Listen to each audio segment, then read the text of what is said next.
Hello everyone, I greet you in the name of God Almighty. My name is Apostle Nathan Silas, and today we have a very interesting video to react to, and then this one was done by Douglas Murray, and then the video says that Douglas Murray takes on Muslim activists and leaves them speechless. So the question is, what did they discuss that makes them speechless? Of course, when we get down to the video, we are going to know what they discuss that makes them very speechless. So guys, without any further ado, let's get down to this video and then check this out.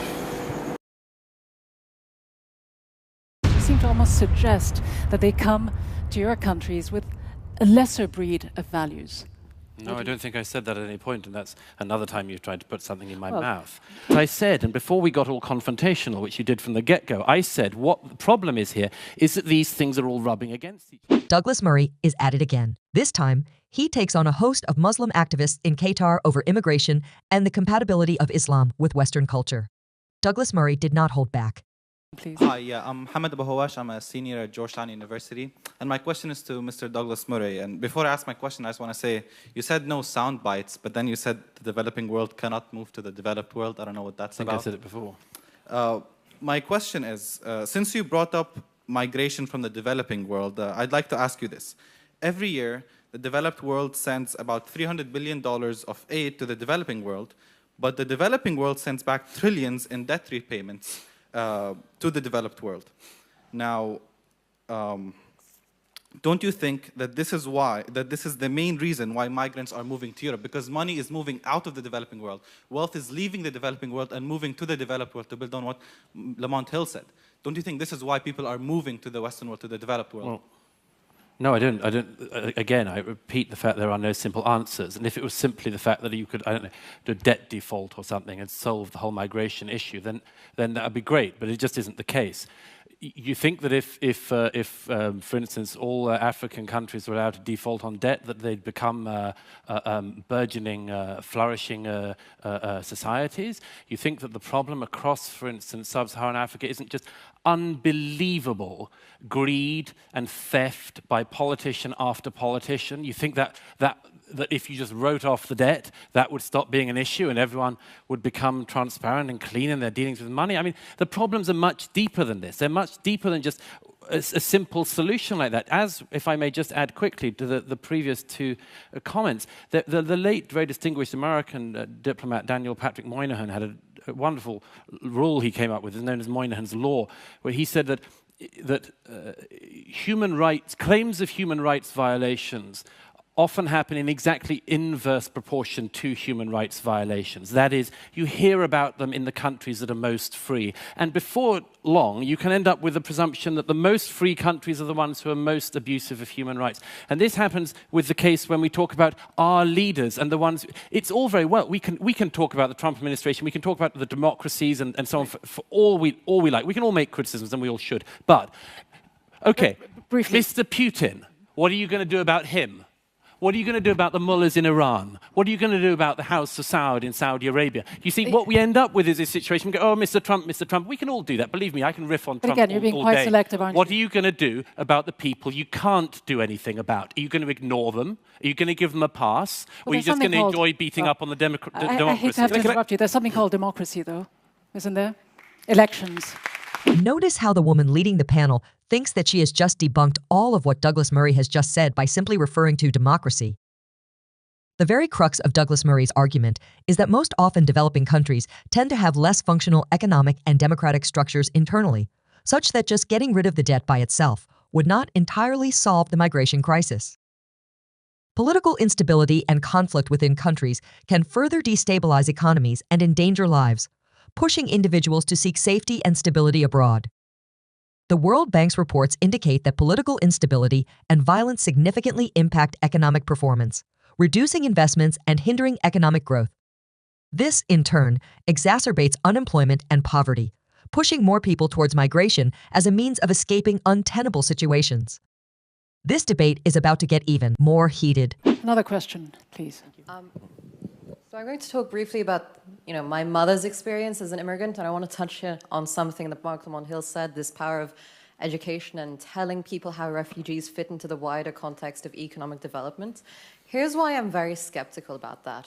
Because when my mother arrived in the UK and her parents arrived in the UK, people still called them dirty packies. When she had graduated from Oxford University, she was still a brown person who was not seen as a citizen, right? So to what extent can we really sell this idea that being educated or fitting X, Y, and Z criteria is what you need to do as a refugee for people to humanize you?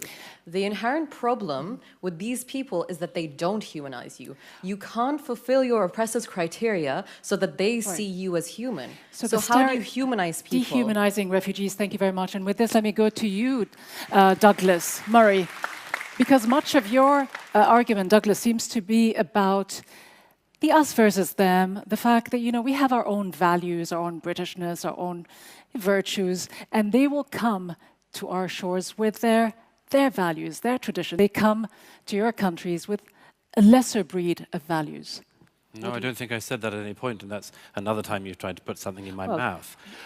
So when you talk about the difference in values, what do you suggest? Look, first of all, I didn't say that. I said that there are challenges because we do know that there are challenges, and let's just be frank about this. I mean, for instance, I've been in the Gulf for the last week or so. I see more burqas in my home city of London than I have seen in the Gulf in recent days, certainly here in Doha. Now, I can't say I'm delighted by the sight of more and more burqas in London. Do I feel any hatred of the people who wear them? Of course not. Of course not. But I can't say I'm elated by it. And definitely there are times I think, you know, what percentage of burqas in this area becomes like not that pleasant for everyone else. But again, is it all down to burqas? Because again, you're not asking people with other traditions whether they care about the sight of people drinking alcohol or going up in bikinis. Again, it's a very we could in Britain. Western-centric viewpoint. I'm not. I have to say, you're going to bark up the wrong tree if you think you're going to persuade a Brit that we should stop drinking alcohol because of people arriving in our country. I mean, that's not going to happen. These things are all a bit of give and take. But you bring your own traditions that don't quite fit with theirs. Well, they don't. Yeah, there are, as I said, and before we got all confrontational, which you did from the get-go, I said what the problem is here is that these things are all rubbing against each other. And in that situation, you have to work out what things you're willing to give up, which things you're willing to compromise on, and which ones you're not. You're not going to persuade the Brits to massively change their culture, but let me just make the point. Every single society has certain aspects of it doesn't want to give up. This one will. In Qatar, this one will. Everyone does. So please don't try to make this a kind of bigoted European thing. That would be a very dishonest way to. That would be a very dishonest way to represent it. One of the critical insights to consider in this debate is the difference in foundational values between traditionally liberal Western societies and those governed by strict interpretations of Islamic law. Western democracies have evolved to place a high value on individual rights, including the freedom of expression and the separation of church and state. This liberal tradition encourages a marketplace of ideas where beliefs and opinions, including those on religion, are subject to scrutiny, debate, and even satire. Murray's concern is that the acceptance or imposition of laws and norms that restrict these freedoms in favor of protecting religious sentiments could lead to a chilling effect on speech and thought. It's a scenario where the fear of offending can stifle creativity, intellectual debate, and the critical questioning of religious and societal norms. This debate is not theoretical, but has manifested in various incidents that have sparked international controversy. By understanding the complex pathways to radicalization, societies can develop more effective strategies to counter extremist narratives and foster an environment where diversity and dialogue thrive over division and discord. Wow, that's a very interesting video, a very important question that Muslim activist actually asks Murray.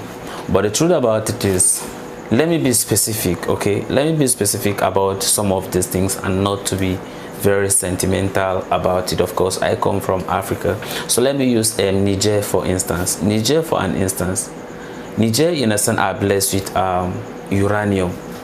And then you bear with me that because some of those things I'm going to say, of course, you can decide to verify them in a sense online if you want to. If you look at, understand, France nuclear plant, you realize that 50% of it or its uranium is getting from Niger. And then when you look at, understand, France, for instance, you see that France is what? It's a developed country. What about Niger? Niger is still underdeveloped. I will not say it's even developed, is a developing country, but I will say that it's very underdeveloped. The people, you understand, in Niger, you understand, are suffering. They don't even have, you understand, these basic social amenities. When I talk about, you understand, good education, good water to drink, and all those things, right? And then if you look at Niger, you see that their economy is degrading day by day. And people are really suffering. I know that for some of you, innocent, who may be listening to me, some of you must have not traveled to Africa and then see some of those things that is happening. And I just use this country, you understand, as a case study, all right, for some of you to understand what, you understand, I am trying to say. Now, when you look at it, you can't be able to say that some of those major basic social amenities I'm talking about is lagging in France. France have everything, right? But then, in exchange of Niger supplying all those things, you understand, what does Niger actually benefit from it? You see? So, if you look at it, you realize that probably Niger is being given some little stiffing, in a sense, out of it, right? While France, in a sense, is getting over 50% of its uranium for them to power their nuclear plant, right?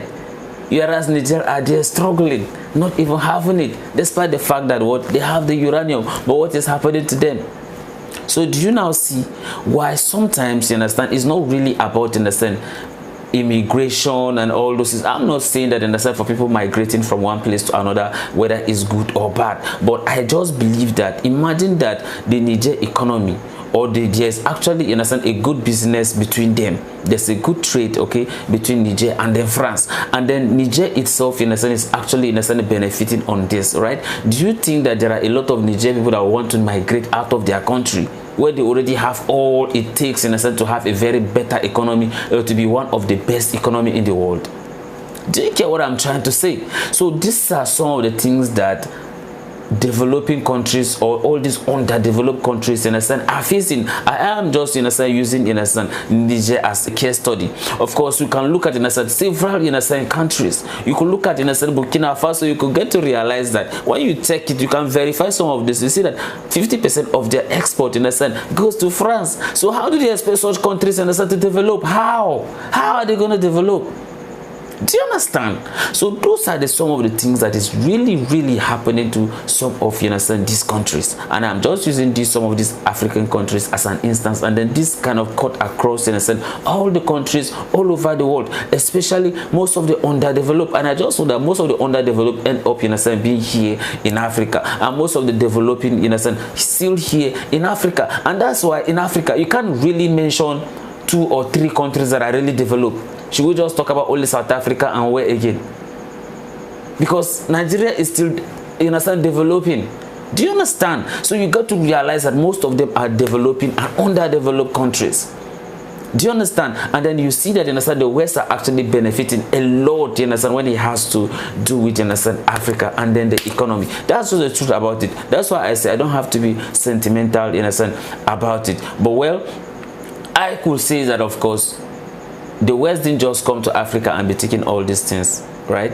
But then it is our people, our leaders, who actually supported this for their selfish reasons, as being the reason why we are facing what we are facing. So Mori can just say whatever he say, honor, of course, you understand, he don't have total control over it. I am not saying that, of course, because we migrate to America, or maybe some people to the UK, that it automatically means that we should that he must, in a sense, follow their values. We have our own values. They also have their own values. But then as we are there, let's try to respect their own values. Likewise, when they are also in our countries, they should also, in a sense, respect, in a sense, our own, in a sense, culture, because there are a lot of things that we don't do. But when you go there to the West, in a sense, they do them. But then since you know where you come from, you are not supposed to do them, despite the fact that you may be there. You can't change them, so let it just be. But then the ones that you know you can speak to them, you can speak to them. The ones that want to listen to you, so be it. Others that don't want to listen to you, then so be it. But we can't be able to like force our culture on people.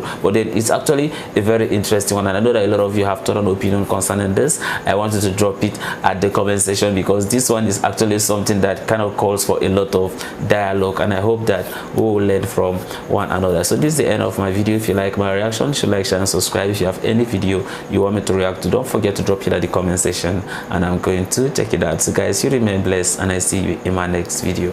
Bye bye.